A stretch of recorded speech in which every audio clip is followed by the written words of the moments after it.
Bienvenidos amigos y amigas a una nueva conversación de las entrevistas y podcast de Estudio Ciudadano. Esta reunión quincenal, semanal, los tiempos van cambiando en realidad porque la agenda, la contingencia lo indica, pero nos juntamos igual, más tarde que temprano, para conversar de algún tema contingente, de algún tema que es importante. Chile vivió hace algunos años una vez más esta discusión valórica vinculada con el aborto que estaba penalizado completamente en nuestra legislación nacional, aun cuando por razones de buena praxis muchos médicos sí practicaban aborto en Chile y totalmente legal, nada ilegal, porque habían ciertas condiciones que lo ameritaban, fundamentalmente la inviabilidad del feto, es decir, cuando el feto no tiene ninguna posibilidad de sobrevivir, cuestión que es bastante discutible también, porque hoy día la ciencia y la tecnología permite una mayor sobrevida de las personas, de los niños que están por nacer, y también el otro caso bastante considerado también para practicar abortos era el peligro inminente en la vida y la salud de la madre, y en eso la vida del que estaba por nacer debía ceder ante la vida de la madre. Son decisiones difíciles, pero así era. Y bueno, se avanzó en una discusión muy importante que terminó con un proceso de despenalización de 3 causales de aborto, que podemos estar más o menos de acuerdo, pero así quedó la ley. Sin embargo, a poco andar, un poco más de 2 años, tenemos una nueva arremetida de personas que quieren a todo evento que haya aborto en Chile, una liberalización absoluta del aborto en cualquier condición, sin mayor motivo o fundamento, hasta los 14 años de avance del desarrollo del feto, de esta persona que está por nacer.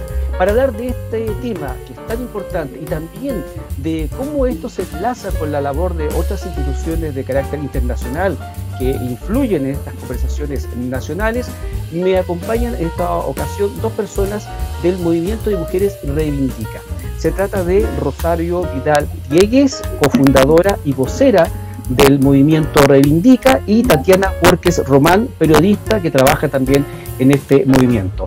Rosario, Tatiana, bienvenidas a esta conversación de Estudio Ciudadano para hablar del aborto y fundamentalmente de lo que ustedes están haciendo, lo que ustedes piensan y lo que quieren comunicar respecto de este tema. Quiero decir también, es importante que cualquier persona, grupo social, institución que quisiera dar su opinión en Estudio Ciudadano lo puede hacer, nos escribe a contacto@estudiociudadano.cl y encantados estaremos de también darle la cobertura necesaria para que dé su opinión. Estudio Ciudadano es un espacio abierto y pluralista, respetuoso de todas las opiniones. Tatiana, Rosario, bienvenidas, ¿cómo están?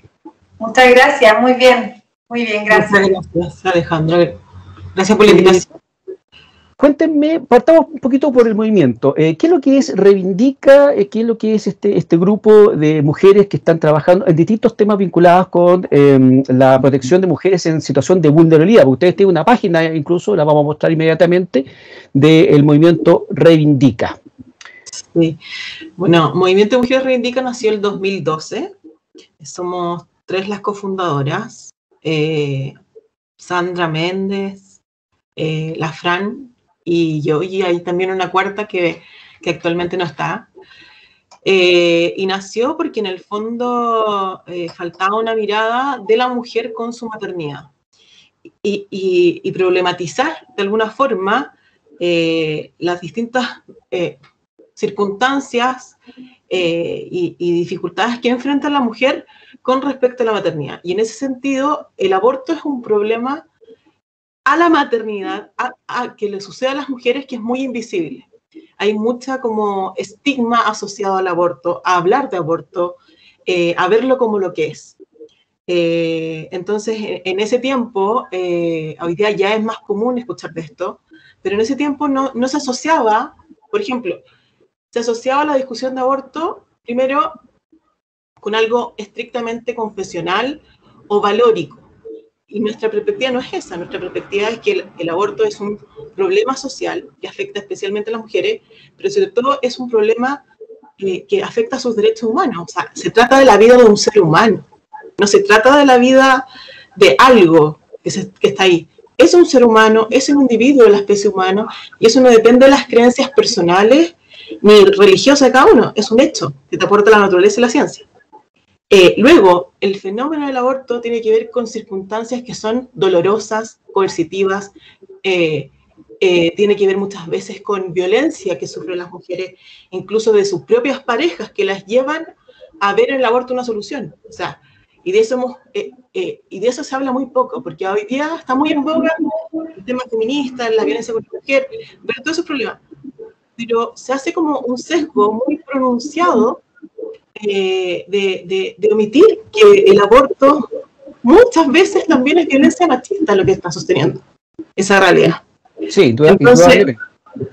Sabemos que los hombres no se hacen cargo de los efectos de las relaciones de pareja. Las relaciones son de a dos, y por lo tanto los efectos deberán ser enfrentados por ambos. Y se sabe que los hombres en general le hacen el quite a esta situación. Pero yo quisiera preguntarle, antes de hacer un poquito, algo que a mí me llama la atención como un observador, un ciudadano que mira las noticias, que escucha. Una cosa que he escuchado mucho, pero no he podido encontrar datos fidedignos, concretos, reales, confiables, sobre que para justificar el aborto en Chile se ha dicho muchas veces que hay mucho aborto clandestino. Ustedes no están a favor del aborto como regla general, por lo tanto no podrían estar afirmando, poniendo como motivo una gran cantidad de abortos clandestinos, pero en la práctica, ¿qué han podido ustedes verificar? Efectivamente en Chile, más allá de la discusión valórica y de la opinión que vamos a tener, ¿hay realmente abortos clandestinos en gran cantidad en Chile hoy día? ¿Lo hubo alguna vez? O sea, hay obviamente en todas partes abortos clandestinos, como hay muchos delitos también asociados contra la vida, efectivamente. Ahora, en los porcentajes, en los números que dan las personas que quieren legalizarlo, no, absolutamente no. Hablan de unos 300.000 abortos. Imagínate que partos son menos de 300.000 al año. Y en otros países, claro, entonces cuando tú hablas de 300.000 abortos o 500.000 abortos, es una cifra extremadamente desproporcionada. Significaría que más de la mitad de las mujeres abortarían clandestinamente. Y que se estarían, o sea, prácticamente es imposible. Y si tú ves las tasas de aborto en otros países, generalmente corresponden a, por ejemplo, en una población como la de Estados Unidos, son 500.000 abortos anuales, pero la población de Estados Unidos son 600 millones de personas. O sea, los números sencillamente no dan para que eso sea así. De todas formas, el aborto clandestino es un problema que hay que enfrentar y atacar. El tema es, y acá está la trampa, la solución al aborto clandestino no es el aborto legalizado, porque también el aborto legal es un problema de salud pública. El aborto legal pasa a instalarse, pasa a aumentar año a año, y por consiguiente también aumenta el riesgo obstétrico y también genera muertes. Entonces también es a la hora de pensar, si lo pensamos desde la perspectiva de política pública, lo que hay que hacer es buscar atajar el aborto clandestino, reducirlo lo más posible y no fomentarlo. Y en el último tiempo lo que sí se ha visto es que culturalmente hay una normalización del aborto, incluso una idealización del aborto en la población muy joven, que incluso lo asocian con un tema identitario, o sea, como que pasa a ser un signo de rebeldía. Y eso es una distorsión muy grande de la realidad y que también demuestra como que falta educación, porque también se fomenta el aborto sobre la base de que es un acto como de empoderamiento, pero también deshumanizando a este hijo en gestación. Y las consecuencias probablemente las están sufriendo esas mismas personas que son muy jóvenes y se van a ver en los próximos años. Entonces también ahí eso es un problema que de alguna forma fomenta aún más el aborto clandestino, las creencias equivocadas que tienen al respecto. O sea, me gustaría complementar, te iba a dar la palabra a ti, Tatiana, partiendo diciendo de que lo primero que hay que tener claro es que un aborto no es lo mismo que ir a sacarse una muela. O sea, hay un peligro por supuesto que muchísimo más alto. Tatiana. Por supuesto que no. Sin embargo, hay movimientos que hoy día nos quieren hacer creer que sí es lo mismo que ir a sacarse una muela. Ha crecido con esto que comenta la Rosario, un poco que ha crecido esta admiración hacia el aborto y esta esta idea de normalizarlo, también han llegado muchos grupos pro aborto incentivándolo y comercializando con el misopostrol, acompañando, entre comillas, porque sin realmente tener las capacidades para eso y además siendo algo ilegal, acompañando a mujeres en aborto. Y obviamente yo creo que si es que efectivamente las cifras de aborto clandestino han subido, eso tiene mucha relación. Como bien decías tú, no es ir a sacarse una muela, y bueno, y está lleno de casos que también nosotros como movimiento hemos visto de mujeres que desde lo físico o lo psicológico arrastran muchas consecuencias, pero todo eso se busca invisibilizar, y no solamente en Chile, sino que internacionalmente también hay movimientos como por ejemplo el Sorry Not Sorry, que busca contar tu experiencia de aborto como algo bueno, como algo bonito, algo liberador, positivo, y que lo que busca es quitarle esta carga, en el fondo, de peso que inevitablemente tiene el aborto. En Chile también se ha intentado hacer, hace poco tiempo atrás, si no me equivoco, fue una organización chilena vinculada a Planned Parenthood que quiso hacer un concurso para que las mujeres contaran su experiencia de aborto, para un cuento, como algo positivo. Creo que era Profa. Sí. O Miles. Sí, fue una de las dos están relacionadas a Planned Parenthood en todo caso, pero fue, claro, si no fue Profa, fue Miles, pero que hicieron un concurso, e incluso sus mismas seguidoras reprochaban un poco esta actitud. Era como que incluso ellas, siendo personas que están de acuerdo con el aborto, encontraron que la verdad que se están saliendo de proporciones. Era como una apología del aborto, una apología de la muerte. Y aparte las campañas se van repitiendo en todas partes la misma, porque están detrás las mismas personas. O sea, en toda Latinoamérica está Planned Parenthood impulsando cada ley de aborto que se ha ingresado, que se ha propuesto, ¿no? Y es muy fuerte ver eso, como en el fondo repiten estrategias comunicacionales que van orientados a desensibilizar a la población con el drama que significa el aborto, desensibilizar la empatía que sientes por este ser humano que es tu hijo, y de alguna forma eso es muy manipulador también, porque en el fondo estás negando la información fundamental a las mujeres, que va a tener un impacto en su salud mental y en su salud actual física. Hay una romantización del aborto muy fuerte que es muy tergiversadora de la realidad. ¿Cómo es la realidad de las mujeres que ustedes atienden? Porque ustedes están comentando sobre que someterse a un aborto no es algo inocuo, no es algo fácil, tiene sus efectos. ¿Cuáles son esos efectos, más o menos, que ustedes, la experiencia que llevan en el movimiento apoyando mujeres, pueden observar? ¿Tienen caso de personas que llegaron a ustedes, por ejemplo, luego de haber abortado, arrepentidas de haber abortado, o tal vez no arrepentidas, sencillamente sufriendo algún efecto posterior al aborto? Nos pasa, nosotros lo que hacemos como movimiento de mujeres es detectar ciertas problemáticas y trabajar con eso, y trabajar sobre todo como a nivel de redes de mujeres e impulsar para que se tome conciencia, hacer incidencia, etc. Los casos que nos llegan de mujeres los derivamos a otras organizaciones que son parte de la red con la cual trabajamos, para que vean las necesidades que tienen. Y dentro de las mujeres que nos llegan están las que están. Este año nos llegó una chica que fue obligada a abortar por su mamá, forzada a abortar por su mamá, y que arrastraba serias consecuencias psicológicas de ese trauma. Hace una semana nos escribió otra mujer incluso desde el extranjero, que le habían dicho que no iba a implicar ningún riesgo para ella abortar, la habían motivado a abortar, ella confió en las personas que le dijeron que no iba a cargar ninguna consecuencia para ella, y está con ideación suicida. Y una de las cosas que nos decía la persona que hacía la intervención online era que, ¿por qué no le dijeron que iba a sentirse así? Que estaba muy arrepentida de haberlo hecho. Y muchos casos así de organizaciones con las cuales también trabajamos y con las cuales tenemos que derivar mujeres que en el fondo están súper engañadas de lo que les dijeron que era un aborto.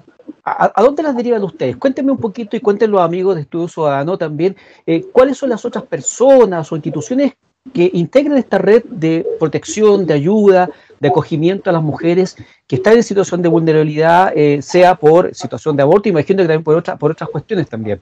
¿Cuáles son las instituciones o las personas con las que ustedes trabajan? Para que se den a conocer, es importante esto. Sí, por ejemplo, trabajamos harto con Testimonios por la Vida, que es una fundación que hace acompañamiento online y que en el fondo acompañan mujeres que están en riesgo de aborto, pero también que tienen problemas con su maternidad, y ellas se han especializado mucho en la contención y en poder salvar incluso mujeres del suicidio después de un aborto. Han hecho un trabajo realmente muy bueno y tienen unos 60.000 seguidores en redes y muchas mujeres que han contado su historia. Pero también hay otras organizaciones con las cuales tenemos, hay una red que se llama Red Colaborativa, que tiene varias organizaciones que trabajan con infancia temprana, maternidad, mujer. Y es una red que realmente da respuesta a las necesidades que muchas mujeres no encuentran en el sistema público, por así decirlo, ni formal.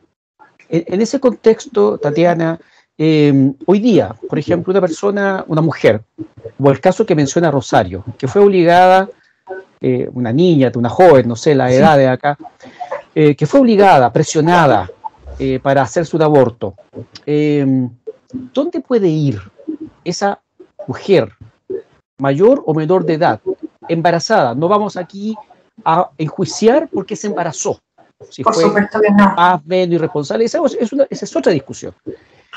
¿Dónde puede ir hoy día una mujer que nos puede estar escuchando en este mismo momento, que está embarazada, que tiene terror de decirle a su familia, que tiene terror de decirle a su pololo, a su pareja, a quien sea, a su conviviente? ¿Dónde puede ir esa mujer hoy día? Mira, yo te diría que hoy día lo que faltan, de hecho, son instancias de este tipo. O sea, por eso nosotros creemos que el aborto sí es un tema de salud pública, solo que no como se está planteando. Como bien decía la Rosario, todos los problemas de coerción al que se ve sometida la mujer, lo difícil que es ejercer la maternidad en Chile desde todo punto de vista, porque esto es transversal. O sea, si es que no está dentro de un contexto planificado, es cuesta arriba por donde sea. Lo que falta hoy día, de hecho, es que toda la sociedad se dé cuenta de lo importante que es no excluir a la mujer embarazada, en primer lugar, porque entendemos que una mujer que está embarazada y que quizás está pensando en abortar, está pensando en abortar muy probablemente porque dentro de su vida, de su sistema de vida, no hay cabida para ejercer esta maternidad. Y de eso tenemos responsabilidad todos. De eso tienen responsabilidades, por ejemplo, las empresas que no aseguran un cupo en sala cuna, o que solo lo aseguran con cierta cantidad de mujeres, pero que no se consideran los hombres ahí, como si el hijo solamente fuera problema de la madre y no del padre. Las universidades que salvo que tengan alguna sensibilidad particular con el tema, tampoco dan alternativas a las chicas que están estudiando y que se quedan embarazadas o que no tienen dónde dejar a los niños. El tema del acceso a la salud universal. Yo creo que, en primer lugar, eso es lo que necesitamos que mejore para que empecemos a hablar de acoger a mujeres en esta situación. Ahora, puntualmente, una mujer, por ejemplo, que hoy día nos está escuchando, yo te diría que son estas mismas organizaciones de la sociedad civil que se está levantando, que lo que queremos es dar a conocer estos temas, que podemos, o sea, como lo hemos recibido otras veces, casos a través de el Movimiento Mujeres Reivindica, que lo puede vincular, por ejemplo, a Testimonios por la Vida o alguna otra organización. También está el colectivo Por las Dos Vidas, que reúne a otras organizaciones también que tenemos en común esta temática, que nos interesa, nos preocupa la madre y el hijo, y que trabajamos por ello. Y en el colectivo Por las Dos Vidas también hay muchas organizaciones que la pueden ayudar. Nosotros somos parte de ese colectivo y también han llegado muchos casos por ahí. Se va viendo si lo que necesita es ayuda jurídica, si lo que necesita es ayuda psicológica, y es muy caso a caso. Pero, por ejemplo, en Chile, yo no lo he visto, por eso lo pregunto, ¿no tenemos especies de casas de acogida en las regiones, en las provincias, en las comunas, donde esta persona pueda ir? Porque estoy pensando de que tras una mujer que se embaraza no deseadamente y con un con un juzgamiento que hace su entorno respecto a esa conducta, esa persona seguramente debe sentirse que su vida peligra, debe ser una situación homologable a la violencia intrafamiliar, y por lo tanto yo creo, a mí se me ocurre que una solución sería que esta persona se pudiera ir a un hogar donde pudiera continuar con su embarazo hasta terminar. ¿Tenemos eso en Chile? ¿Hace falta? ¿Sería necesario tenerlo? Te voy a contar. Primero, existe un programa que está a cargo de Sename que se llama Residencia de Protección, Niño que está por nacer y Progenitora en Conflicto. Servicio Nacional de Menores. Hay un programa que se llama así, Residencia de Protección y Progenitora que está en conflicto. Resulta que era dependiente del área de adopción de Sename, ¿ya? Y ese programa otorgaba subvenciones para que existieran hogares para embarazadas en riesgo social y sus hijos. Y durante la tramitación de la ley de aborto 3 causales, ese programa, si bien no se cerró, se pusieron exigencias tan inhabilitantes que los hogares que existían se tuvieron que cerrar. ¿Ya? ¿Tú sabes qué tipo de exigencias pusieron? Como para hacerse una idea. Por ejemplo, que como no se podían recibir menores de edad, y si se recibían menores de edad, ponían condiciones que no podías recibir adultas, o por ejemplo que al ser programa de adopción no podían ingresar a este hogar personas que estuvieran en riesgo social, que no quisieran realmente ceder en adopción. Y eso es absurdo, porque realmente la mujer, el sentido de es proteger al niño y a la mujer. Por lo tanto, los hogares que existían, muchos hogares que existían, que son subvenciones, ojo, no es que toda la subvención la conseguían a través de esta subvención de Sename, se vieron obligados a cerrar, muchos. Y los que no cerraron tuvieron que dejar de recibir la subvención para poder recibir y ingresar a las mujeres a los hogares. O sea, entonces, prácticamente hoy día esa red, si es que existe todavía, funciona por la buena voluntad de los sostenedores, de los grupos sociales que los apoyan, y nacieron, claro, y como se cerraron, nacieron algunos hogares que vinieron, pero que funcionan 100% con dineros de particulares. Y existe, y es parte de la red colaborativa. Por ejemplo, dentro de la red colaborativa hay hogares para embarazadas.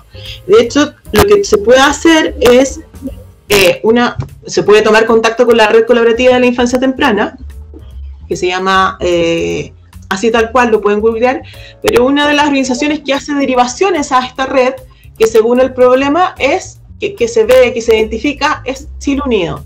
Y Chile Unido puede hacer el ingreso a un hogar para una embarazada que lo necesite. Pero ojo aquí, porque tú me mencionas, en el caso del caso de Sename, tú mencionaste que era una red para quienes vayan a terminar entregando al hijo en adopción, ¿cierto? No, eso es respecto a cómo funcionaba el programa de residencia de protección, que muchos hogares dejaron de funcionar con esa subvención porque justamente le ponían muchas exigencias para recibir eso. Pero otros hogares, los que no se cerraron, siguieron funcionando sin ese programa y tienen que financiar con sus propios recursos eso, pero existe. Y también surgieron unas nuevas residencias que no funcionan con ese programa.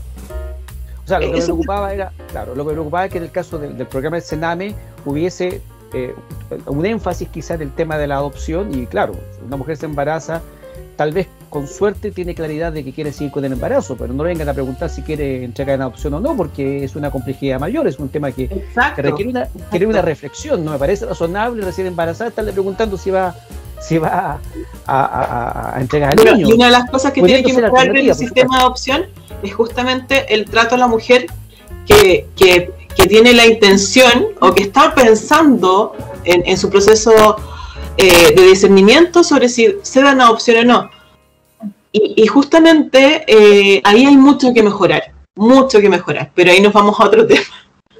Claro, pero es importante porque en el fondo, si ya la mujer tiene un, entre comillas, problema, porque la verdad es que la maternidad nunca deberá ser un problema, pero si tiene un problema, empezar a atisogarla con preguntas, con consultas, que qué va a hacer con el niño y todo lo demás, me parece que no es oportuno, no es el momento. Bueno, y por lo mismo, las organizaciones que trabajan y conocen la realidad con las mujeres no aceptaron estas nuevas condiciones que impuso el programa y sencillamente ninguna organización está ejecutando su programa.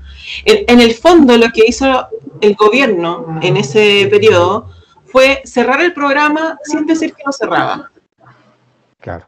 ¿Cómo se financian entonces ustedes hoy día? ¿Cómo se financia la red colaborativa?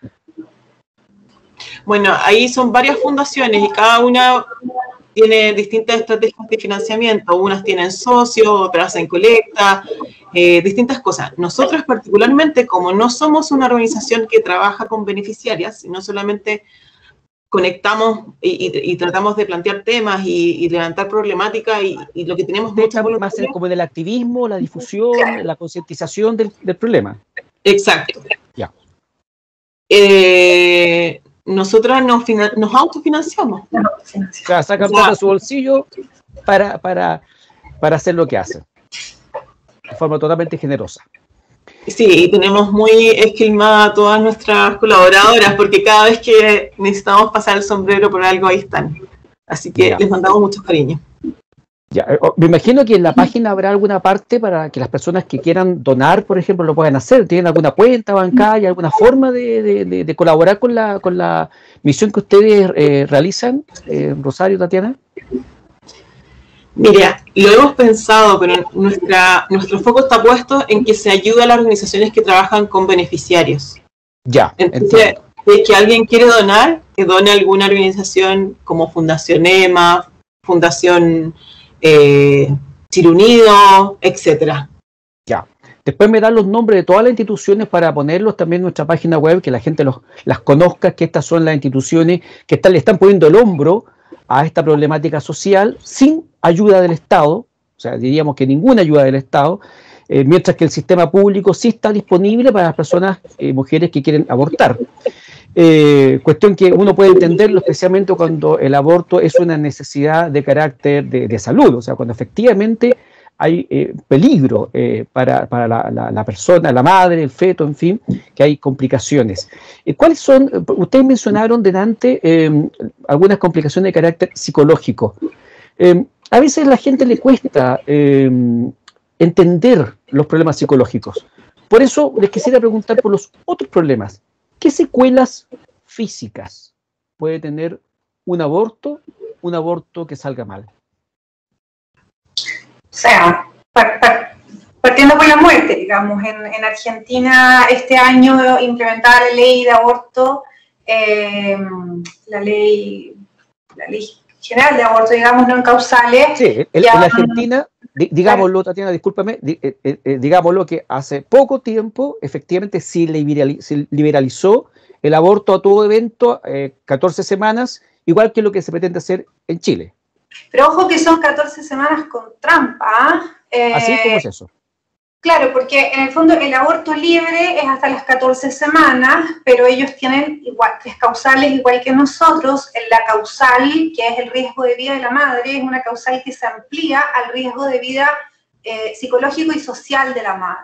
O sea, si es que es una mujer que dice, estoy mal con este embarazo, mi salud mental se está viendo afectada, estoy en riesgo, se le puede implementar un aborto con más de 20 semanas, con 25 semanas, sin ningún problema. Entonces, que de hecho ha sido un problema ya en Argentina entre médicos que no son objetores de conciencia, entre médicos que hacen abortos, les está tocando hacer abortos de edad gestacional súper avanzada y muchos de ellos no tienen estómago para eso. ¿Por el desarrollo del feto? Por el desarrollo, claro. Pero no solamente no tienen el estómago para eso, es que es médicamente peligroso. O sea, es generarle o sea, la ley de aborto en Argentina quedó de tal forma tan desregulada, tan libre, o sea, puedes abortar sin problemas solamente diciendo que tienes un problema social o de salud o malestar con el embarazo, sin limitación. Claro, y quedó tan mal que eso generó un problema de salud pública. Hay un audio desesperado y salió en la prensa de un médico, un director del hospital, que decía que no podía responder a la demanda y que y que en el fondo no pueden realizar los abortos que se le están solicitando porque son guaguas ya grandes que podrían nacer y que es un riesgo también para la salud de estas mujeres hacer un aborto de tan avanzada gestacional. Entonces, con la excusa de que es un problema de salud pública, generaron realmente un problema de salud pública, y de hecho las últimas noticias te muestran que hay distintos recursos de amparo interpuestos para frenar esta cantidad de aborto, este aborto indiscriminado que genera un problema a la salud de las mujeres. Y bueno, lo que estaba contando la Tati era que se produjo una muerte por aborto legal en Argentina a poco de andar la ley. O sea, a un mes de promulgada la ley. Y no estamos hablando de un aborto instrumental, o sea, de un aborto, digamos, como en pabellón. Estamos hablando de un aborto con pastillas. O sea, a la mujer le entregaron las pastillas para que hiciera el aborto químico. Aborto químico, ya, con medicamentos. Exacto, con misoprostol. Y ella murió.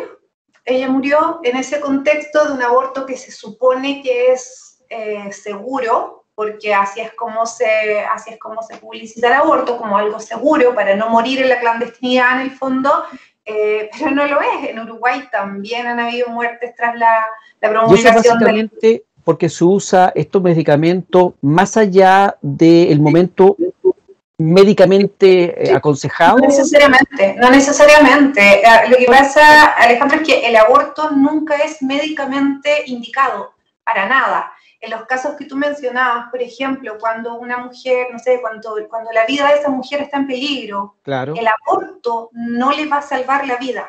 A ella hay que hacerle algo, un tratamiento, lo que sea que haya que hacerle, que podría además provocar muy probablemente la muerte de ese feto que está en gestación. Pero el aborto no es médicamente necesario para resolver ningún problema de salud. Entonces es someter a una mujer a un procedimiento médico que tiene consecuencias, que tiene riesgos y que no es médicamente necesario en ningún caso. Delante mencionaron algo, y con esto vamos a cerrar esta primera parte de la conversación para ir a una pequeña pausa y volver de inmediato, pero quiero preguntarles por algo que se me ocurre que puede estar pasando en la Argentina a propósito de esta amplitud de la ley, y que me surgió la pregunta delante cuando mencionaste tú, Rosario, de un caso del extranjero. ¿Estamos teniendo ya o podríamos tener turismo pro aborto en Chile, dado el avance de este proyecto de ley? ¿Saben algo de algún fenómeno similar en la Argentina a propósito de que ya está vigente esta ley tan amplia para hacerse aborto en la Argentina? O sea, el caso que te mencioné que nos dieron ayuda después de un aborto era, si no me equivoco, no era de Argentina, era de otro país de Latinoamérica, que en el fondo vieron que nosotras tocamos el tema de las ayudas a las mujeres, a las mamás, y que tocamos el tema de la violencia hacia el aborto, y quiso saber qué podía hacer. Turismo, aborto en Chile, que gente venga a abortar a Chile, no he visto. Lo que se dijo en un minuto es que eventualmente en Argentina podía haber turismo de aborto hacia Argentina, y sobre todo desde Brasil hacia Argentina, pero no lo he visto materializado tampoco, así que no podría decir que si eso es un miedo o una realidad. Podría eventualmente pasar, o sea, no lo descarto. O sea, hay que estar atento de todas maneras a esos fenómenos, porque ocurre, sabemos de gente que viaja de un país a otro cuando las condiciones para someterse a una intervención quirúrgica es más fácil. Sabemos los casos dramáticos de chilenas, fundamentalmente mujeres, que viajan de repente a países como Bolivia, en fin, a hacerse una intervención de carácter estético y no consiguen eso, sino que se encuentran con la muerte muchas veces. Estamos conversando con Rosario Vidal Digués, vocera y cofundadora del movimiento de Mujeres Reivindica, y Tatiana Borges Román, periodista del mismo movimiento, sobre el proyecto de liberalización hasta las 14 semanas del aborto en Chile. El proyecto hasta el momento ha sido rechazado, pero es una noticia en desarrollo, así que no sabemos en qué va a terminar. y también de lo que ellas hacen para ayudar a las mujeres que necesitan apoyo, necesitan compañía ante una situación que las complica y que lamentablemente los que deberían estar apoyándolas, su familia, sus amigos, en fin, su pareja, sus padres, no están y se requiere entonces esta ayuda. Vamos a seguir conversando con Tatiana y con Rosario de esto y de el rol de una institución de carácter internacional muy crítica en esto que se llama Planned Parenthood, que es una institución a la cual se acusa de lucrar con los abortos en el mundo y de apoyar económicamente a instituciones que promueven el aborto en distintos países, como en el caso de Chile. De esto conversamos inmediatamente después de la pausa con Rosario y Tatiana.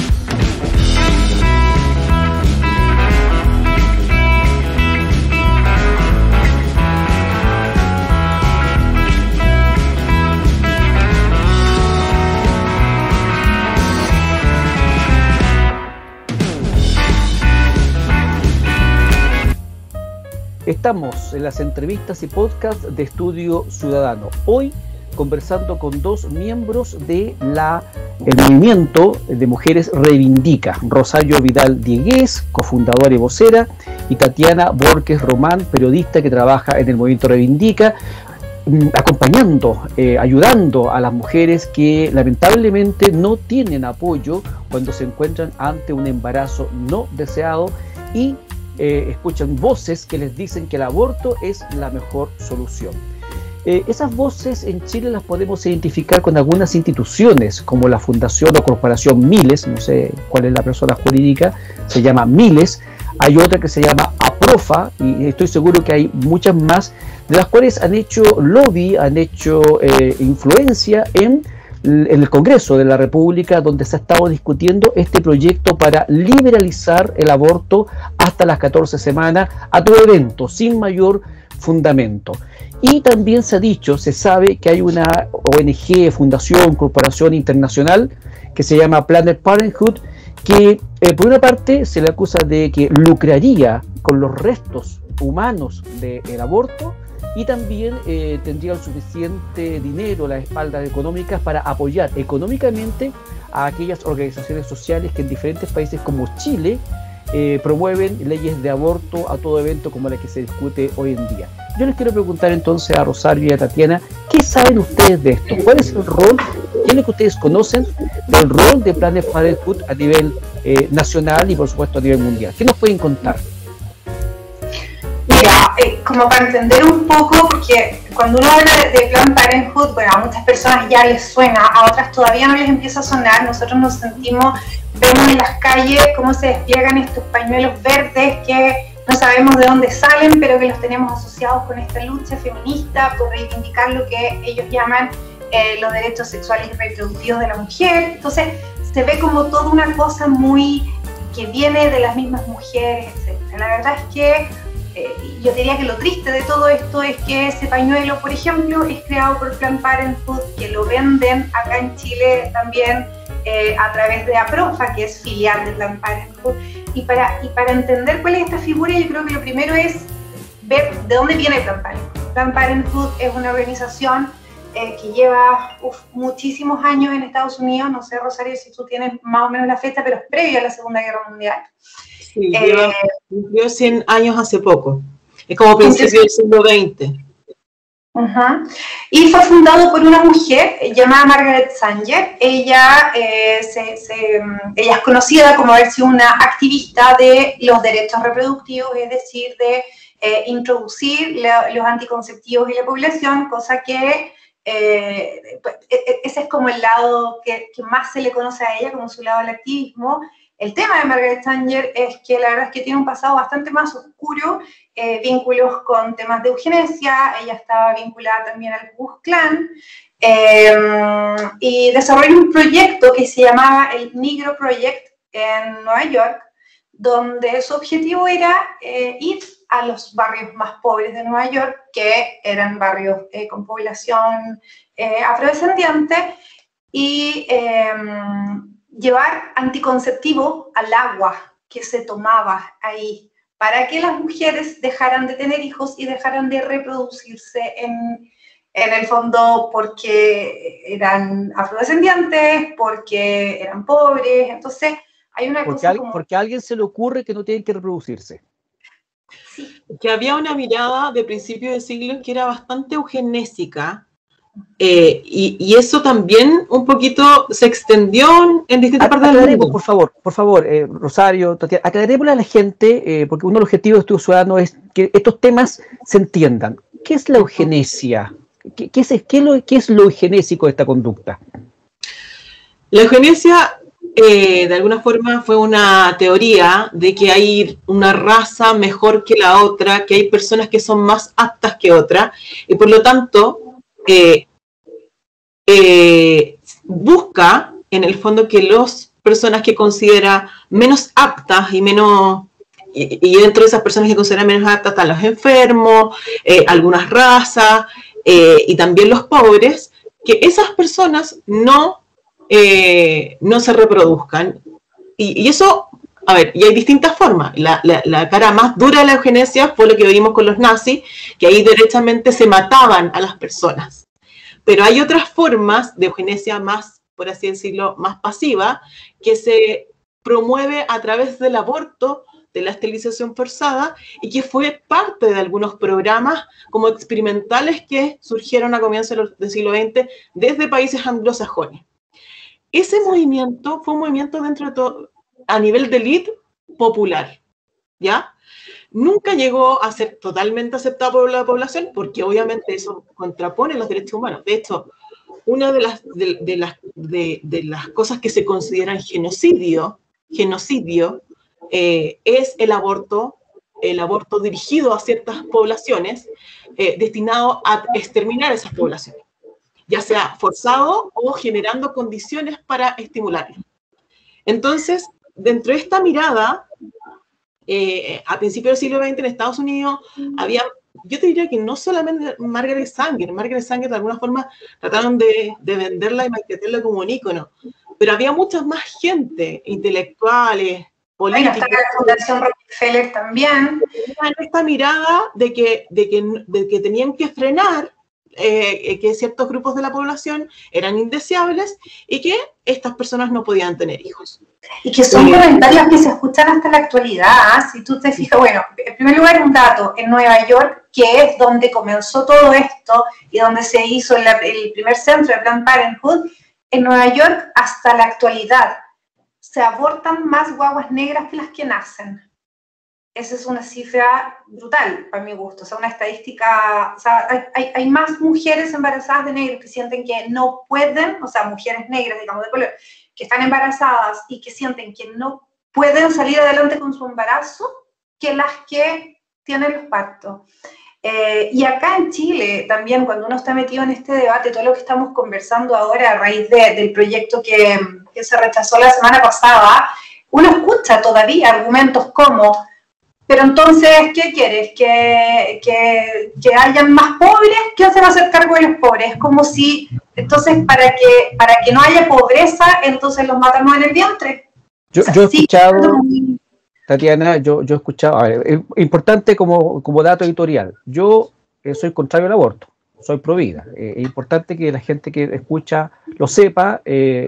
Uno obviamente entrevista a todo tipo de personas con respeto, tolerancia, para que la gente dé su opinión, pero eso no le quita, uno es ser humano y también tiene sus opiniones, y por lo menos los que me siguen saben cuáles son mis opiniones en muchas materias, y también saben que eso no me impide entrevistar a personas que piensan distinto. Dentro de las conversaciones que yo alguna vez he sostenido, Rosario, Tatiana, y que me han dejado impactado, ha sido, por ejemplo, justificar el aborto, porque si no se aborta y ese niño nace en un hogar desposeído, en un hogar vulnerable, entonces va a ir al Sename o va a ir a un hogar de niños administrado por curas católicos, y en ambos casos lo van a matar o lo van a violar.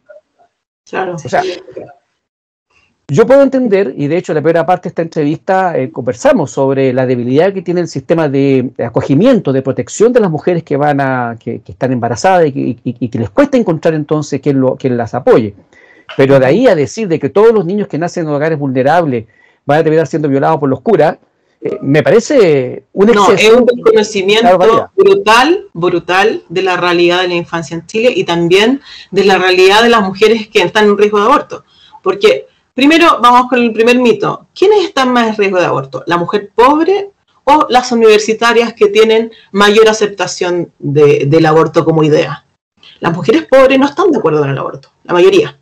Y abortan mucho más las estudiantes de clase alta, universitaria y con grandes posibilidades en el futuro que las pobres. O sea, esa es una realidad hoy en Chile. ¿Hay estadísticas sobre eso, Rosario?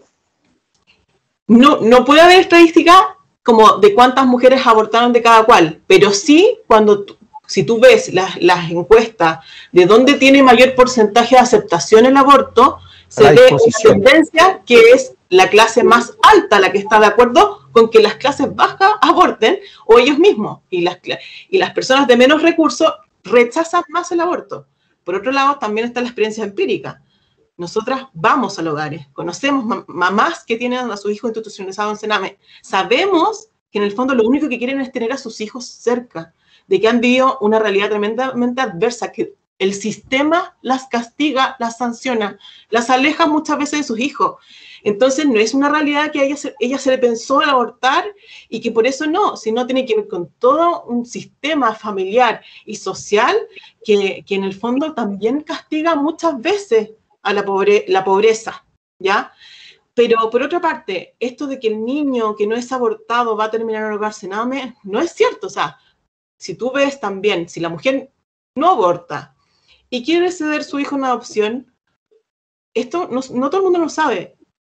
Las guaguas que se ceden a adopción cuando nacen, pasan entre 2 y 6 meses en un hogar, una residencia, y se van adoptadas, y hay una lista de espera de 1.500 parejas o personas esperando adoptar, y por eso el sistema de adopción se demora, porque en el fondo se declaran susceptibles a adopción por cesión normal, que serían estas mamás que están embarazadas y quieren ceder a su hijo de adopción, que son cerca entre 20 y 50 al año máximo, pero son 400 niños que se declaran susceptibles de adopción. Y hay 1.500 personas esperando, 1.500 parejas esperando. Ya aptas para adoptar. O sea, ¿cuál es el problema entonces? Porque se dice, entonces, yo sabía de personas que adoptar y dicen que hay mucho problema, que hay mucha dificultad. Y ustedes me están diciendo de que, entre comillas, falta la dificultad es que no hay niños. ¿Dónde estaría el problema? ¿De acuerdo a la experiencia? En esos rangos de edad. En esos rangos de edad no hay niños. Y por otra parte, son muchos más las personas que están esperando adoptar que los niños por adoptar.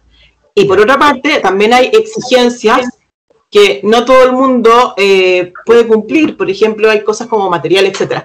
Pero en rigor, si una mamá piensa en ceder una adopción, ese hijo tiene muchas posibilidades de terminar en una familia que lo va a querer mucho, que lo está esperando mucho y que va a tener una muy buena vida. Esa es la realidad.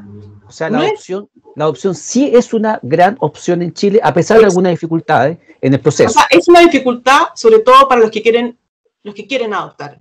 Pero para el niño que es cedido en adopción, hay muchas posibilidades. Lo que pasa, lo que no entienden la gente, es que Sename es una red de protección infantil y es solamente un 10% de los niños que están en la red de protección los que son susceptibles de adopción.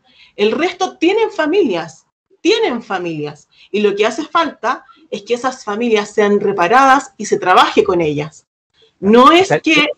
para que puedan recuperar a sus hijos. Claro, esa es la idea, que el niño vuelva alguna vez a su hogar o a la familia extendida, a un tío, una tía, un abuelo, una abuela. Ese periodo, en algunos casos, puede ser muy largo, porque imagínate, un niño que, no sé, tiene 4 años y pasó 2 años en un hogar, obviamente esa institucionalización es terrible. Entonces lo que se está buscando también con la familia de acogida es que el niño esté lo menos institucionalizado posible, pero también no es fácil. Y el maltrato infantil es una problemática compleja, multicausal, pero también es una realidad mundial. No puedes decir que en los países donde hay aborto legal no hay maltrato infantil y que hay que fomentar el aborto en esos países. Entonces también falta que como país, de verdad, si que nos duele esa realidad, nos informemos, porque tenemos que cooperar con que los niños estén bien cuidados y realmente impulsar políticas públicas adecuadas para ellos. No sencillamente buscar soluciones que no van a ser soluciones y que sencillamente también son bien estigmatizantes, porque hablar así de las mamás que tienen a sus hijos en Sename, que no han tenido oportunidad, que muchas mamás que hoy día tienen niños institucionalizados o que están en el programa de protección también estuvieron en Sename. O sea, de verdad... ¿Cuántas personas han crecido en situación de pobreza, de vulnerabilidad, y eso no les... O sea, no toca un pelo de su dignidad humana, digamos, no podemos meternos ahí, ¿no? Y realmente, si es que lo que nos preocupa es el futuro, entonces no nos quememos los cartuchos en implementar una ley que va a ser cara, que va a implicar sí o sí cambios en el sistema de salud, en el tema de los médicos y muchas otras cosas, cuando en realidad lo que tenemos que hacer es meter todas las fichas ahí, a preocuparnos de que los niños que nazcan en nuestro país estén en las mejores condiciones posibles, que sus madres tengan las mejores condiciones posibles para que les puedan dar a ellos lo que ellos necesitan para poder crecer en un ambiente protegido, sano y donde no sean vulnerados en ningún sentido. Tatiana, Rosario, antes que volvamos a Planned Parenthood y su efecto y lobby y todo eso, me acabo de acordar de que hace unos meses el presidente de la República anunció la creación de un nuevo sistema de protección de la niñez que va a reemplazar en buena medida o en su casi totalidad a el actual Sename. A propósito, tengo una entrevista ahí en estudiociudadano.cl, amigos y amigas, para que la vean, a Carolina Contreras, abogada que trabajó en este proyecto, que ha trabajado y trabaja permanentemente en los temas de protección de la mujer y los niños, para que la vean también y le aporta también a esta conversación. ¿Han tenido ustedes, Rosario, Tatiana, la posibilidad de ver un poquito ese proyecto? ¿Tienen alguna idea de cómo viene? O sea, ya está lanzado. Tengo entendido que ya es realidad ese cambio institucional. Claro, se está implementando, sí. Precisamente sí. En la entrevista con Carolina Contreras versa sobre esa materia, sobre la implementación de este nuevo modelo. ¿Ustedes han podido ver un poquito sobre eso? ¿Qué les parece? A grandes rasgos, lo mismo lo que han visto todos. Lo que nosotros vemos sobre todo tiene que ver con cómo afecta a las mujeres, qué programas hay dentro de este servicio a la niñez y dónde están las brechas. Porque hay mucha brecha en realidad. ¿Qué quiere decir esto? Que, por ejemplo, en los programas que se están ejecutando, ¿dónde falta? Por ejemplo, está todo muy concentrado en Santiago. Y también el tema, es que es muy amplio el tema y sobre todo a nosotros nos incumbe más lo que tiene que ver con las mamás. Claro, porque hay que decir de que este es un sistema de protección de la niñez, o sea, aquí se intersecta el tema cuando las personas, las mujeres involucradas son menores de edad, pero ya sabiendo... Pero, ojo, en el fondo nunca vamos a proteger la niñez si no protegemos la maternidad. Claro. Porque no es la idea, los niños no son... no son separados de su contexto ni menos, y los que van a velar por ellos siempre van a ser sus padres. Y de hecho la gran deuda que tenemos es justamente eso, cómo en el fondo se trabaja con la familia y se trabaja colaborativamente con la familia para realmente darles herramientas para que puedan hacerse cargo. ¿Y qué pasa hoy en día? Que el sistema de protección, por así decirlo, cuando el niño cae institucionalizado, ve a la familia como un enemigo. O sea, esto es súper a nivel inconsciente, porque y también hay dos partes en esto.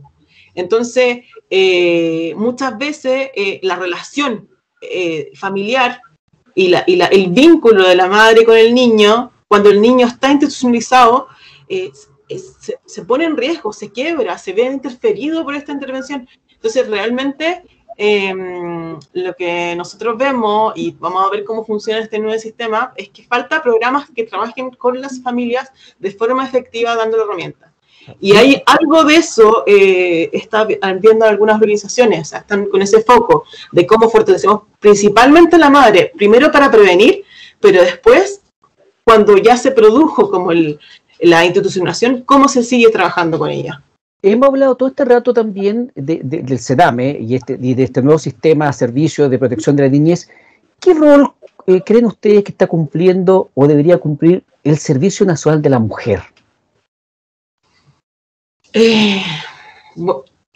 Yo siento que tengo una mirada bastante crítica de lo que tiene que ver con toda la agenda mujer, más allá del servicio no. En el fondo, todo lo que tiene que ver con las brechas que afectan a la mujer, tanto laboral y como de discriminación que sufren las mujeres en distintas partes, está bien enfocado a la mujer como sin su maternidad, ¿ya? Y cuando nosotros vemos que la principal causa que genera brechas hombre-mujer tiene que ver con la maternidad. Por ejemplo, si la sala cuna es solamente un derecho de la mujer, eso obviamente va a perjudicar la contratación de mujeres. Hoy en día es súper normal que es ilegal, ojo, es ilegal hacer esto, pero es normal que te pregunten en una entrevista de trabajo si tienes hijos, si piensas tenerlo, o etcétera, cosa de discriminarte en esa instancia. Y luego también es relativamente frecuente que las mujeres se sienten culpables cuando tienen que comunicar que están embarazadas, porque eso va a también generar cierta tensión con su empleador. O sea, y eso, lo que también decía Tatiana, cómo compatibilizamos la maternidad con lo laboral, pero también con los estudios. Entonces, la mujer tiene menos estudio, menos, por así decirlo, una carrera laboral interferida, porque no se incluye su maternidad. Entonces, la agenda mujer está siempre pensada desde las necesidades de una élite, ¿ya? ¿En qué sentido? ¿Desde el mercado, Rosario? ¿Desde la necesidad del mercado?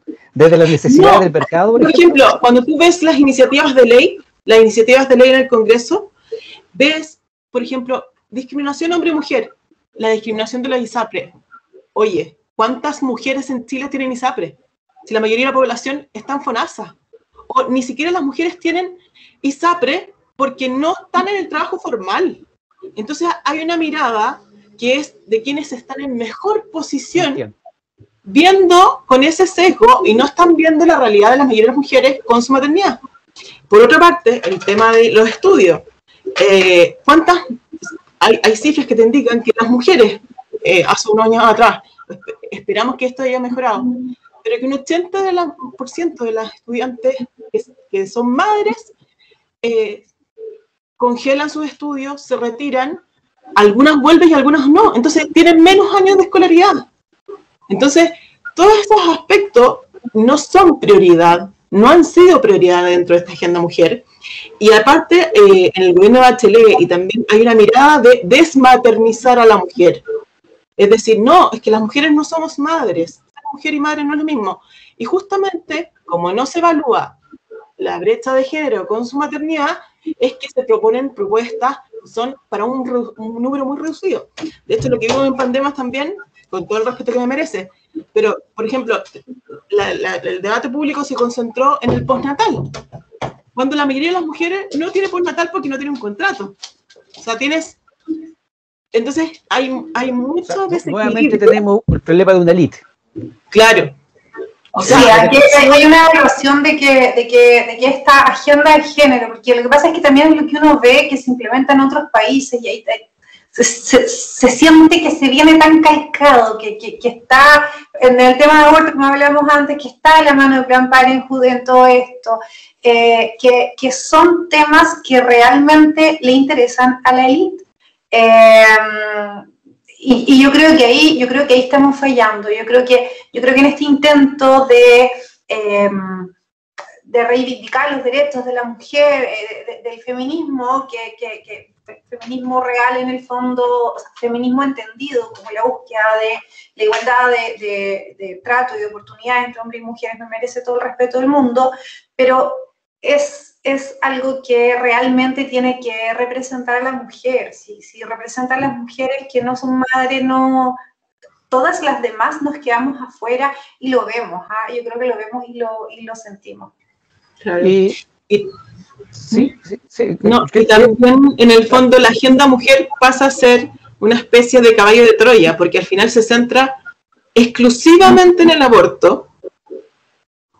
Y es estratégico, o sea, no es una preocupación real.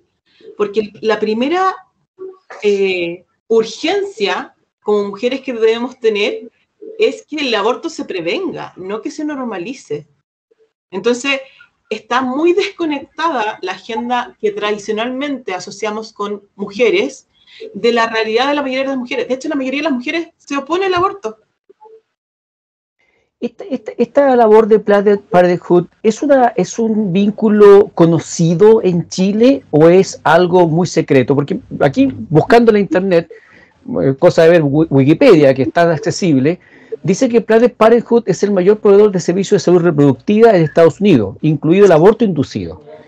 En el reporte del año 2014, Planned Parenthood informó que atendió más de 2,5 millones de pacientes, más de 4 millones de visitas, y que realizó un total de cerca de 9,5 millones de prácticas médicas, lo que incluye un total de 324.000 abortos.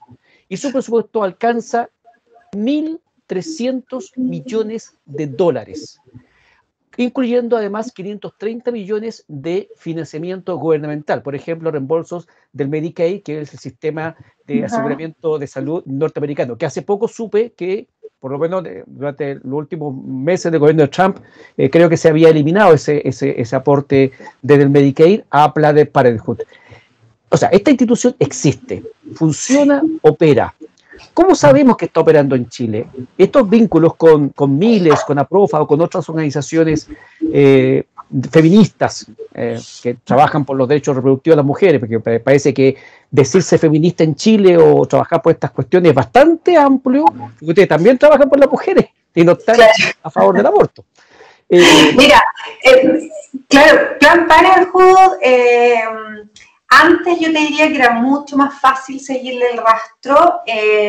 Por ejemplo, sabemos que entre el 2008 y el 2015, que fue cuando tuvimos aquí toda la discusión del aborto 3 causales, fueron más de 900 millones de pesos los que le inyectó a APROFA, que es una filial de Planned Parenthood. O sea, la página de APROFA sí o sí te tiene que aparecer que ellos pertenecen a Planned Parenthood.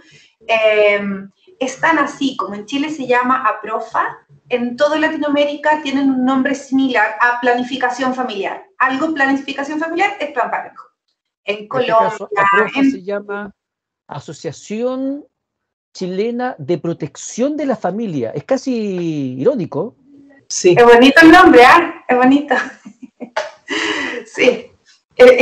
Y así en toda Latinoamérica. Ellos llevan muchos años armando esta red. Bueno, lo que llega a Chile básicamente es IPPF, que es International Planned Parenthood Federation, que es el brazo internacional de Planned Parenthood. Planned Parenthood es este que yo te comentaba al principio, que es el que fundó Margaret Sanger y que ha crecido y después empezó a recibir financiamiento del gobierno, digamos, para poder entregar estos servicios de aborto.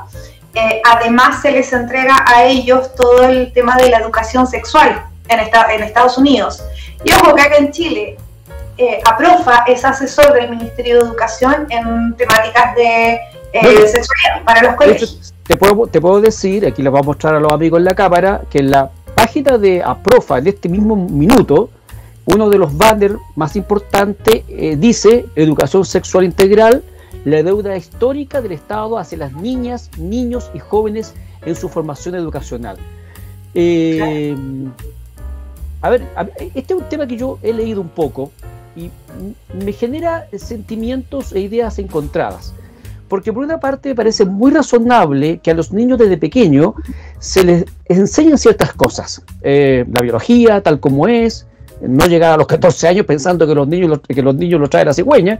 Me parece que es una muy buena idea esa, como educación sexual, pero de ahí a casi promover la actividad sexual de menores de 18 años, como si pudieran tomar esta decisión, que tiene efectos físicos, psicológicos y sociales. A mí personalmente, no sé, táchenme de conservador o ultraconservador, como quieran, no me parece razonable. O sea, de hecho en la maternidad se sabe que una niña, no porque hoy día tiene 17 años y 364 días, y mañana tiene 17 años y 365 y por lo tanto cumple 18, no creo que necesariamente de un día para otro, de una noche a la mañana siguiente, su cuerpo haya madurado lo suficiente como por ejemplo traer un bebé al mundo.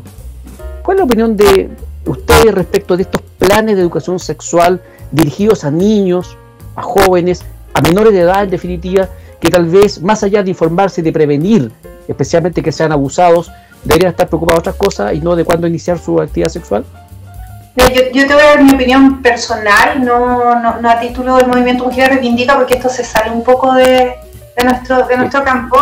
A título personal creo que pienso muy parecido a ti. Creo que la educación sexual es fundamental, es importantísima en todo sentido. Lo que sí creo, y no estoy diciendo que ellos lo estén haciendo mal o no quiero dar un juicio ahí, pero lo que sí creo es que tiene que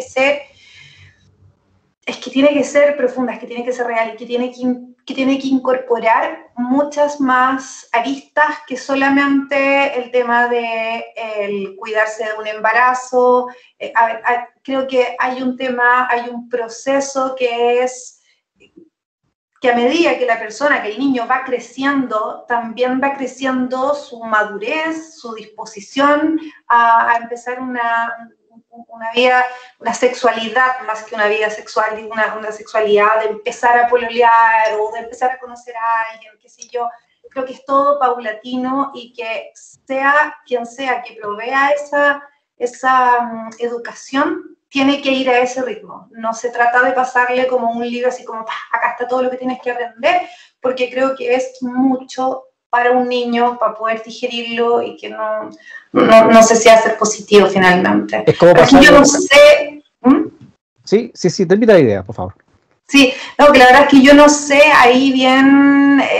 yo estuve en Estados Unidos justo en la época en la que apareció este escándalo de Planned Parenthood con la venta de los órganos de fetos abortados.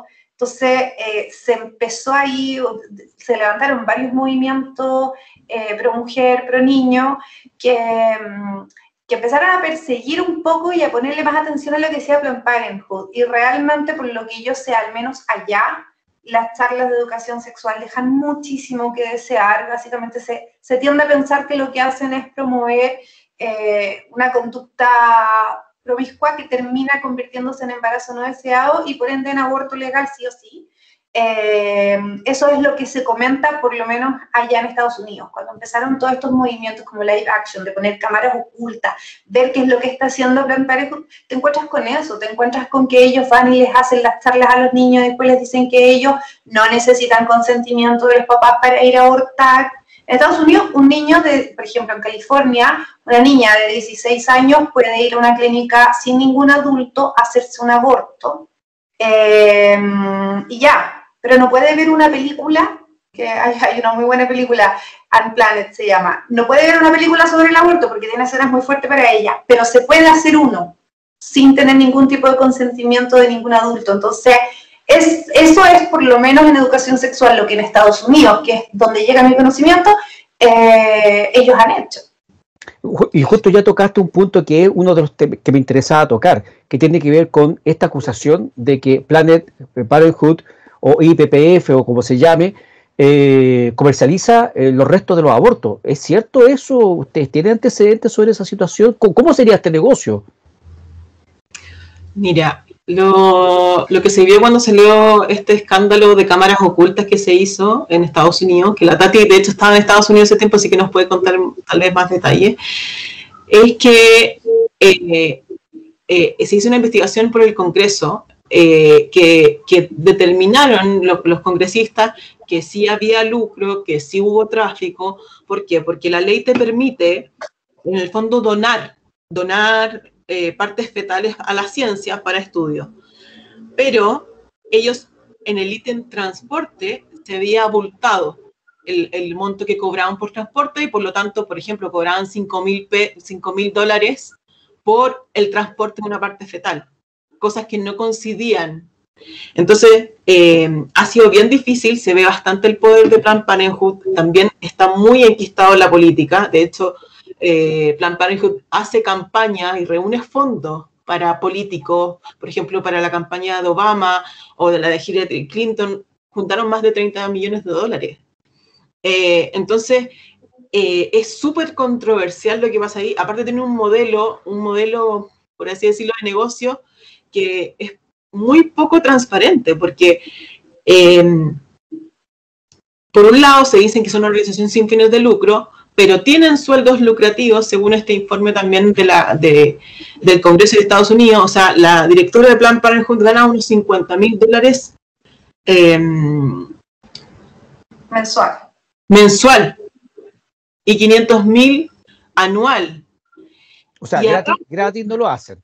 Gratis, o sea, ninguna organización, por ejemplo, si tuviéramos sin fines de lucro, igual, a ver, puede tener un sueldo, digamos, pero un sueldo así de lucrativo en ningún caso.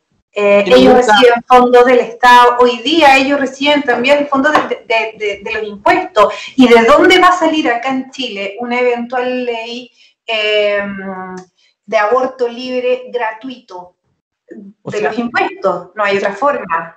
¿Podemos presumir entonces que en Chile organizaciones como APROFA, Miles u otras están recibiendo aportes de Parenthood y esos aportes incluso podrían terminar influyendo en una campaña política en algún momento? ¿Podría darse una situación así? ¿Ustedes creen que hay un riesgo o sospechan que ya puede haber hoy día un parlamentario en el Congreso, senador o diputado, que llegó en parte financiado de esta manera?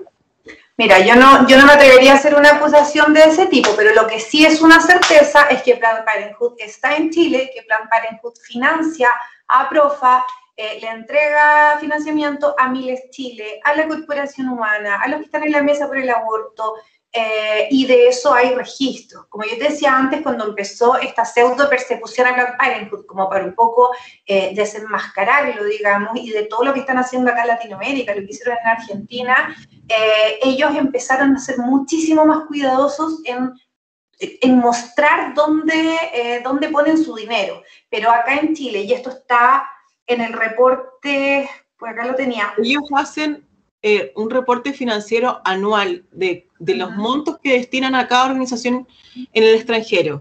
Y eso lo hicieron transparente y público todos estos años hasta el 2016, si no me equivoco. Pero no solamente eso, porque aparte también hacen un reporte, un informe sobre dónde lograron iniciativas legislativas. Y ellos dicen en uno de sus informes últimos que consiguieron avances legislativos en Chile el 2018 y el 2016. Dice, entre los años, perdona Rosario, entre los años 2016 y 2019, 2 avances legislativos en el Congreso de Chile. Sale en su reporte anual 2019. Bueno, de hecho estoy mirando acá, hay una lista de precios en la página de APROFA. Yo entiendo re poco, ustedes me podrán decir mejor, pero aquí dice, por ejemplo, hay un código, dice 10.001, descripción implanon o implanon. Valor neto 122.689 pesos, valor bruto 146.000 pesos. Bueno, esa es otra cosa. Ellos venden anticonceptivos que van acá en el brazo, debajo de la piel. Ellos venden anticonceptivos y también venden insumos para hacer aborto. Y cuando se estuvo tramitando ley de abortos causales, lograron hacer una venta de insumos para aborto. Y de hecho, si tú buscas ahí, sale el AMEU. El AMEU es un aspirador eso es lo que te manual. El código 11004 es kit de aspiración intrauterino AMEUS. Vale 117.639, valor neto, valor bruto 139.990. A ver, créanme que yo no tengo ningún problema con los negocios. De hecho, tengo una cápsula educativa donde trato este problema de las organizaciones sin fines de lucro que a veces no tienen cómo financiarse y como personas jurídicas pueden desarrollar actividades que estén destinadas a financiar sus actividades y pueden también formar negocios, crear una persona jurídica, una fundación, una corporación, puede participar de la creación de una empresa para hacer un negocio. Lo que no se puede decir es que esta gente no es parte interesada en el negocio del aborto. O sea, esto es clarísimo. Aquí están vendiendo un kit de aspiración intrauterino a través de la página de APROFA. Tatiana, Rosario, ¿ustedes han podido ir al Congreso? ¿Ustedes se sienten escuchadas? ¿Ustedes han tenido espacio? Porque esta gente aparece todos los días en los medios de comunicación, a mí me consta, los veo. ¿Ah? ¿Ustedes han podido hacer escuchar su voz en los medios de comunicación? ¿Han podido hacer escuchar su voz en el Congreso? mucho menos de lo que querríamos. Yo creo que la prensa no le da mucha cabida a la postura que no sea la que está de moda, que es la postura pro aborto. Pero en el Congreso sí, la Rosario estuvo exponiendo y además también exponiendo este conflicto de interés, porque yo creo que ahí la Rosario lo puede contar mucho mejor que yo, pero ahí lo que nosotros consideramos que es un conflicto de interés, al menos en cómo fue introducido este proyecto dentro del Congreso. ¿Cómo fue eso? A ver. Rosario, yo creo que tú...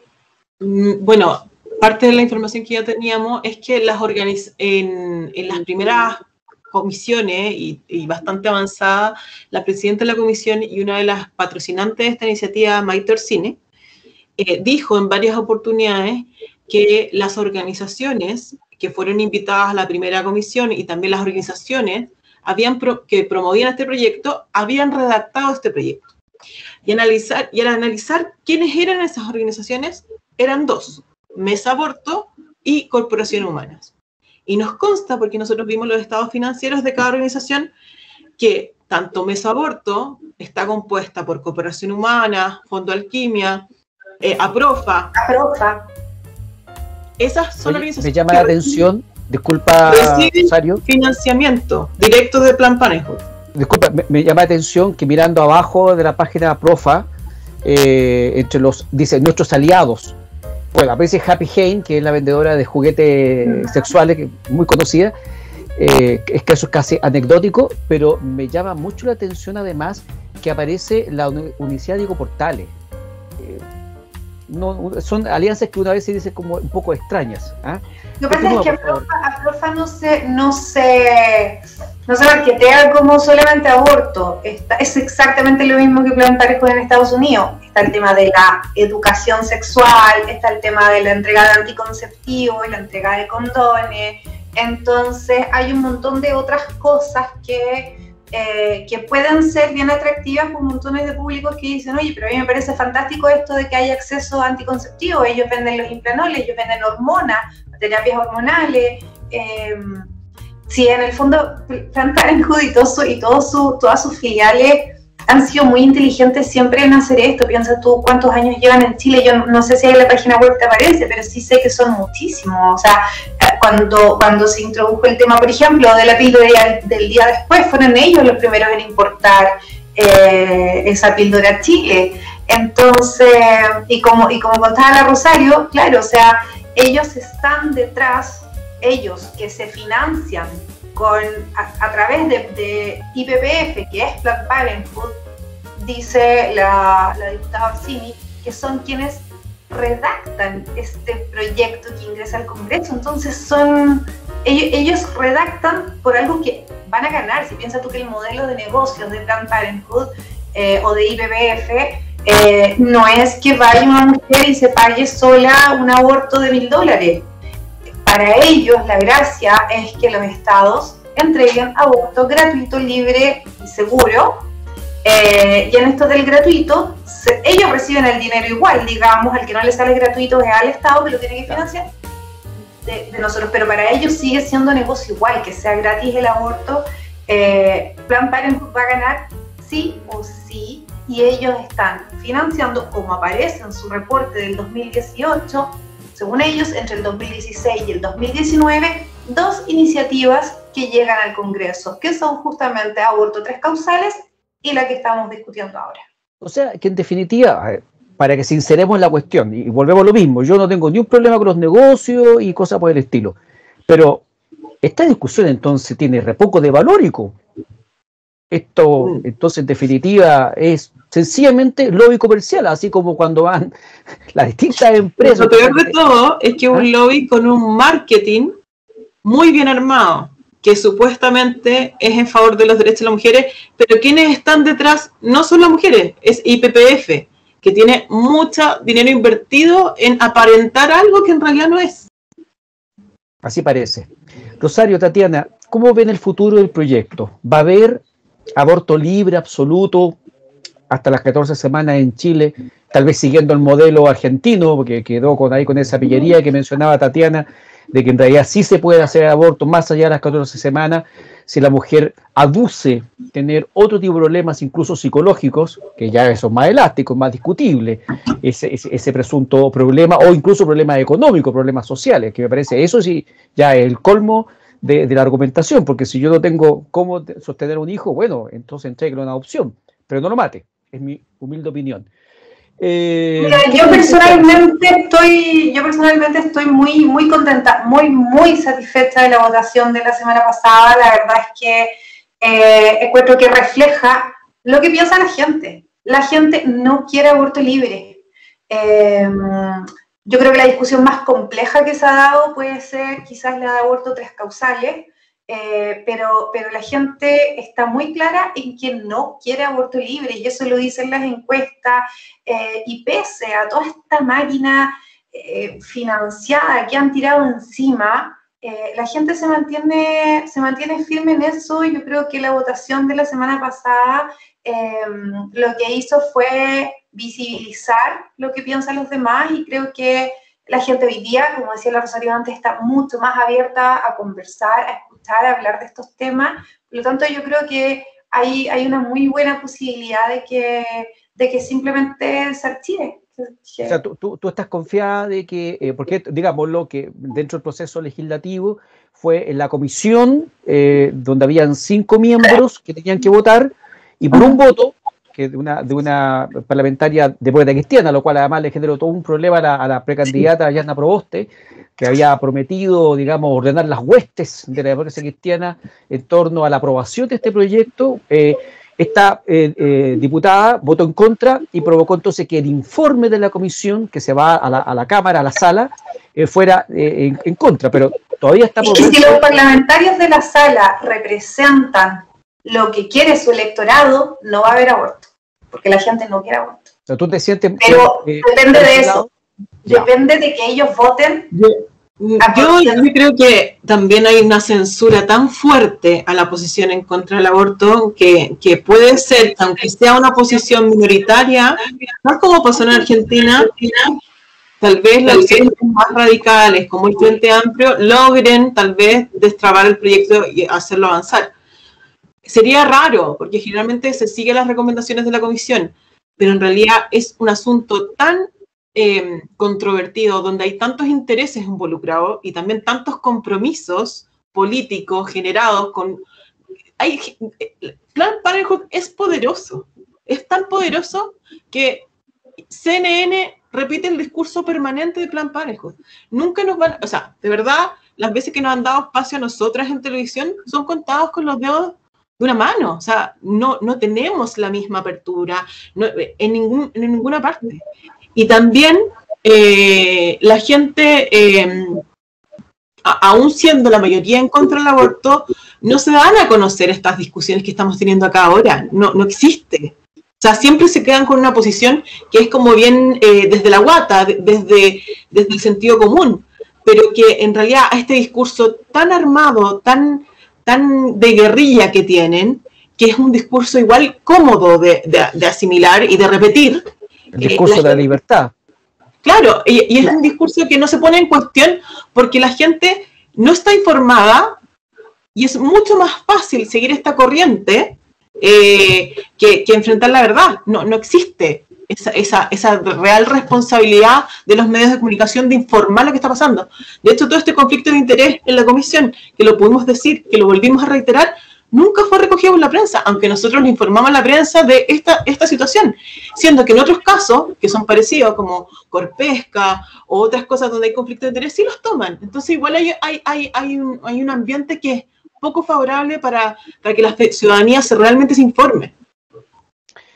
Bueno, para eso está Estudio Ciudadano, humildemente desde un espacio digital de la internet, estamos tratando de entregar todas las visiones, y particularmente aquellas visiones que tratan de defender valores, principios propios de nuestra sociedad.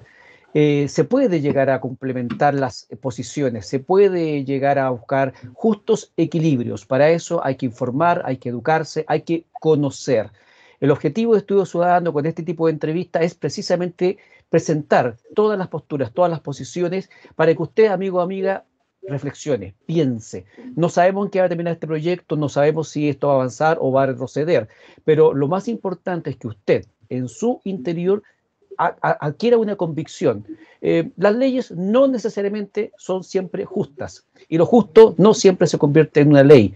Es un problema de la sociedad, es algo que tenemos que avanzar para que haya un equilibrio entre lo que quieren unos, lo que quieren otros, el espacio adecuado para encontrarnos como chilenos en las soluciones reales. Acá hemos dejado de evidencia que hay cuestiones que nos faltan. El acogimiento a las mujeres que se embarazan, sin importar las razones, parece ser una deuda absolutamente pendiente. Algunas mejoras también en relación a los procesos de adopción también es pendiente. Una mayor transparencia respecto a estos grupos, que claramente aquí ha quedado en evidencia que son grupos que tienen intereses económicos. Y ya lo he dicho varias veces y lo repito, yo personalmente no tengo ni un problema con los intereses económicos, pero eso hay que transparentarlo, eso hay que decirlo claramente, y que el discurso de la libertad, de que las mujeres hacen lo que quieren con su cuerpo, realmente parece ser una excusa para de alguna manera justificar un tremendo negocio que están haciendo con la vida del que está por nacer y con, obviamente, el sufrimiento de las mujeres, de las niñas que se enfrentan a una situación de embarazo no deseado y que no saben qué hacer. No sé, Rosario, Tatiana, si quieren dar un mensaje final antes de terminar esta grata conversación y también antes de dejar invitado a todos los amigos y amigas para que si tienen opiniones sobre esta materia nos las hagan llegar y podamos entonces seguir investigando sobre este asunto. Rosario. Sí, mira, me gustaría aclarar algo sobre la educación sexual, y es que generalmente es súper necesario tanto para el tema aborto, pero también no existe la carrera universitaria de educador en materia sexual. O sea, de verdad, los programas disponibles de educación sexual, muchos les falta mucha evidencia, y en ese sentido los padres tienen un rol súper importante, y los programas que se generen tienen que considerar la visión de la familia y trabajar con la familia, porque los estudios te indican que no hay ninguna educación sexual que se mantenga, que sea efectiva en el tiempo, tanto para prevenir el aborto, pero también las enfermedades de transmisión sexual y el embarazo no planificado, que si es que los papás no están involucrados en esa educación, si es que no existe confianza entre el papá y el hijo, o sea, de verdad, acá se cae mucho en como la ridiculización de que es como que el hijo está apartado de los padres y que hay una desconfianza entre padres e hijos y que de alguna forma el Estado va a solucionar. Eso no tiene que ser así. El Estado y la educación y los colegios tienen que trabajar con los padres para que ellos puedan darles herramientas a sus hijos, tanto en temas de educación sexual física, pero también emocional. Hoy día también tenemos un problema con las enfermedades de transmisión sexual, que ha aumentado, de hecho, el virus VIH en los adolescentes. Eso vimos. Y de eso se tienen que responsabilizar los programas que está impartiendo el Estado, porque es a causa de esa mala educación sexual que existe. Y de hecho, sabemos que por ejemplo, Claudia Vives de Miles Chile hizo una asesoría pagada de millones de pesos al Ministerio de Salud sobre el VIH, y resulta que después el VIH aumenta en los adolescentes. Entonces, hay que también dar cuenta de las políticas públicas cuando se hacen mal, porque es muy fácil echarle la culpa a que no hay educación sexual, pero con lo que hay, ¿qué se hizo? ¿Cómo se ejecutó? ¿Qué resultados tuvo? ¿Tuvo los resultados esperados o tuvo los resultados contradictorios? Eso es importante. Y obviamente trabajar con la mujer, con su maternidad y con los jóvenes para que realmente es prevenible el drama del aborto, y tenemos que trabajar en prevenirlo, ni clandestino ni legal. Tatiana. No, yo simplemente darles gracias por este espacio. Creo que es muy, muy importante que tengamos estas conversaciones con respeto. Aquí no hay juicio. No hay juicio a la mujer que aborta. Nosotros consideramos que la mujer es víctima del aborto, y creo que eso es súper importante decirlo. No hay juicio con su tiempo. Hay algunas que efectivamente sienten o en el fondo tienen como secuelas, consecuencias inmediatamente. Hay otras que tienen otros mecanismos, como en el fondo como con cualquier trauma, digamos. O sea, aquí nosotros somos mujeres que trabajamos por las mujeres y no queremos enemistarnos con ellas en ningún caso, al contrario, luchamos por esos derechos, los de ellas, los de sus hijos. Y básicamente eso, darte las gracias por el espacio e invitarlos también a que sigan las redes sociales del Movimiento Mujeres Reivindica y nada, y educarse en estos temas, porque es súper importante conversarlo con quien sea, conversarlo con la amiga, con la mamá, pero conversar de esto para que realmente entendamos qué postura tenemos y salgamos de los eslogans. Gracias, Tatiana, gracias, Rosario, gracias por esta conversación tan útil. A mí me ha servido mucho también para ampliar mi visión sobre este tema. Espero que a nuestros amigos y amigas de Estudio Ciudadano también les sirva. Les dejamos en el texto que acompaña a este video los datos del Movimiento Reivindica, las redes sociales, también de las otras instituciones que colaboran con Reivindica, que están vinculadas con Reivindica, trabajando por las mujeres, apoyándolas. Y si usted piensa distinto, o si alguna de las instituciones que han sido aludidas en esta conversación quiere decir algo, Estudio Ciudadano está abierta absolutamente a escucharlos, a darles espacio para que también digan sus opiniones, para que corrijan cualquier detalle, desmentir cualquier cuestión que eventualmente se haya dicho en forma incorrecta. Ese es el aporte de Estudio Ciudadano a la discusión de los temas realmente importantes para el país. Tatiana, Rosario, les agradezco la conversación, y a ustedes, amigos de Estudio Ciudadano, los dejo invitados para una próxima conversación tan interesante como esta en 1 o 2 semanas más en estudiociudadano.cl. Nos vemos en la próxima ocasión, Dios mediante.